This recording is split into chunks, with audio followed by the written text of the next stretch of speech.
Hello everyone, welcome back to my channel. So আজকে ছোট্ট করে একটা রাসের ভিডিও আমি শেয়ার করে দিচ্ছি। তো তোমরা সবাই জানো যে আমাদের মধ্যমগ্রামে রাসের মেলাটা খুব বড় করে হয় এবং খুব ফেমাস। তো রাসের মেলা তো বহুদিন আগেই বসে গেছে, বাট আমি দিদি আর ভাই একদম লাস্টের দিকে গেছি। আর হয়তো কিছুদিন হয়তো আছে, আমার মনে হয় এই টোটাল নভেম্বর মাসটা জুড়েই হয়তো রাসের মেলা চলবে। তো তোমরা যারা যারা এখন অবধি রাসের মেলায় আসোনি, স্পেশালি যারা মধ্যমগ্রামের আশেপাশে থাকো, তারা ডেফিনেটলি আমাদের এই রাসের মেলাটা এসে আনন্দ করে যাও। তো আমরা প্রতি বছরই রাসের মেলায় আসি। আর শীতকাল মানে এখন বিভিন্ন টাইপের অনুষ্ঠান, রাসের শুধু রাসের মেলা কেন, বিভিন্ন টাইপের মেলা, তারপরে সমস্ত প্রোগ্রাম ফাংশন এগুলো একটু একটু করে স্টার্ট হয়েই গেল। আর শীতকাল মানে খাও দাও, আনন্দ করো, ঘোরো ফেরো, সাজগোজ করো, সবইতেই কিন্তু মজা। শীতকালটা একটু একটু করে আস্তে আস্তেই কিন্তু মানে বাঙালিদের আরেকটা নতুন রূপ দেখা যায়। তো যাই হোক, এত সুন্দর সুন্দর জিনিসপত্রগুলো রাসের মেলাতে এসছে কি বলবো। বিভিন্ন ঘর সাজানোর জিনিস থেকে শুরু করে কি আসেনি, মানে জামা কাপড় থেকে শুরু করে তোমার প্রচুর কিছু, মানে ব্যাগ সাজার জিনিস থেকে শুরু করে কি নেই। তার সাথে তো গরম গরম খাবার দাবারগুলো রয়েছে। আর প্রতিটা মেলাতেই যেদিকেই তাকাই সেদিকে রং বেরঙের এত জিনিসপত্র। আর যেহেতু এখন শীতকাল চলেই এসছে, তাই পিঠাও মাস্ট। তো আমরা এখান থেকেও একটু পাটিসাপটাও ট্রাই করেছিলাম। মোটামুটি ছিল, খুব যে ভালো বলবো সেটা একদমই না। তো যাই হোক, টুকটাক মেলায় বেরোলে তো আমাদের মুখ চলতেই থাকে, কখনো ঘুগনি, কখনো পাপড়ি চাট, কখনো ফুচকা, কখনো পাটিসাপটা, কখনো এটা ওটা, সেটা আমরা খেতেই থাকি। সব কিছু ওইভাবে হয়তো ব্লগ করা সম্ভব হয় না, তাও আমি ছোট্ট করে একটা ঘুরিয়ে দেখিয়ে দিচ্ছি আমাদের রাসের মেলাটা তোমাদের সাথে। প্রচুর স্টল এখানে বসছে, মানে যেদিকেই তাকাবে চোখ একদম ধাঁধিয়ে যাবে, মানে কোনটা ছেড়ে কোনটা নেবে। আর স্পেশালি আমাদের মেয়েদের তো বেশি ন্যাকই থাকে সাজ জিনিসের ওপর, আর আমার দিদির আবার বেশি ঘর সাজানোর জিনিসের ওপর।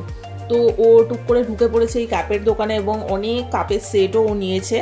তার থেকেও বড় কথা, ও প্রচুর মানে ঘর সাজানোর জিনিসও নিয়েছে। তো সেগুলো আর কিছু ব্লগ করা হয়নি বাড়িতে গিয়ে যে ও কী কী নিয়েছে না নিয়েছে, বাট অনেক কিছু কাপ প্লেট থেকে শুরু করে ঘর সাজানোর বেশ কিছু শোপিস টোপিস অনেক কিছু নিয়েছে। তো আমিও সারা জিনিসের বেশ টুকটাক কিছু কেনাকাটা করেইছি ওখানে। প্লাস আমি চুড়িও কিছু দেখছিলাম, চুড়ি খুব একটা আমার পছন্দ হয়নি, কিন্তু ইচ্ছে আছে আবার অন্য কোনো সময় যখন আসবো কিছু একটা কিনে নিয়ে যাব। আর এই সফট টয়েসের দোকানটাতে তো এসে আমার পুরো মন কেড়ে নিয়েছে, কারণ যতই বড় হয়ে যাই আমরা, যেখানেই আমরা সফট টয়েসগুলো দেখি না, মন যেন সবার প্রথম ওখানে একে কাড়ে। তো যাই হোক, দেখতেই পাচ্ছ দিদিও এদিকে টুকটুক করে কেনাকাটা করেই যাচ্ছে। তো এবারে যেটা মেন পার্ট, রাসের মেলার মেন যে পর্বটা, সেটা হচ্ছে রাধাকৃষ্ণের লীলার প্রত্যেকটা পর্ব কিন্তু খুব সুন্দর করে এই মেলাতে তুলে ধরা হয়, তোমরা দেখতেই পারছো। তো প্রত্যেক বছর এত সুন্দর করে সেলিব্রেশন হয় আমাদের রাস পূর্ণিমার দিন। রাধা মাধবের সুন্দর করে এখানে পুজো টুজো হয়। আমি তো যদিও বা এখানে আসতে পারিনি বলে আমি কিছু শেয়ার করতে পারিনি। খুব সুন্দর করে এখানে ভোগ বিতরণ করা হয়। রাধা মাধবকে তোমরা দেখে নাও, এই একটা মাস জুড়ে আমাদের এখানে রাসের মেলাতে রাধা মাধবকে এত সুন্দর আরাধনা করা হয় কি বলবো।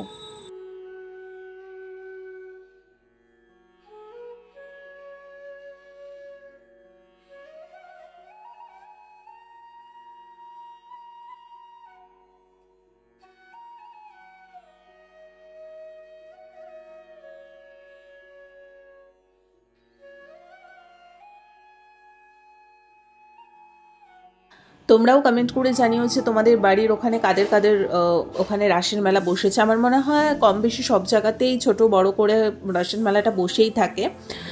তো যাই হোক, আর এই জিনিসগুলো না আমার ভীষণ ভালো লাগে মেলাতে আসলেই দেখতে। আর এখানে ব্যাগের কালেকশন ছিল এক্সেবারকার, খুব সুন্দর সুন্দর, মানে ছোট থেকে বড় মাঝারি বিভিন্ন টাইপের ব্যাগ ট্যাগ ছিল। আর আমার সব থেকে প্রিয় সেকশন হচ্ছে কানের দুলের সেকশন। তো এখানে আসলে তো মানে আমি আর সরতেই চাই না, এত কানের আছে বাড়িতে, তাও মনে হয় যেন কানের দুল নেই। তো কানের দুলের প্রতি আমার একটা আলাদাই অবসেশন রয়েছে। তো যাই হোক, তারপরে ঘুরতে ঘুরতে ভাই বললো একটু ঘুগনি খাবে, তোকে ঘুগনি কিনে দিলাম। এছাড়াও টুকটাক প্রচুর কিছু খেয়েছি, আমি আগেই বললাম যে অত কিছু আমি ভিডিও করতে পারিনি, তাছাড়া আমাদের মুখ চলছিলই। তো দিদি যথারীতি আবার দাঁড়িয়ে পড়েছে কাপলেট কিনতে, মানে ওর যেটা কাজ আর কি।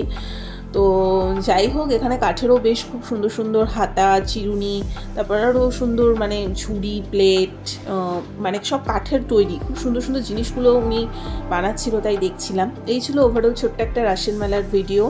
যদি ভালো লেগে থাকে লাইক, কমেন্ট, শেয়ার, সাবস্ক্রাইব করে দিও। সকলে ভালো থেকো, আনন্দে থেকো, আর এই শীতকালটাকে চুটিয়ে এনজয় করতে থাকো।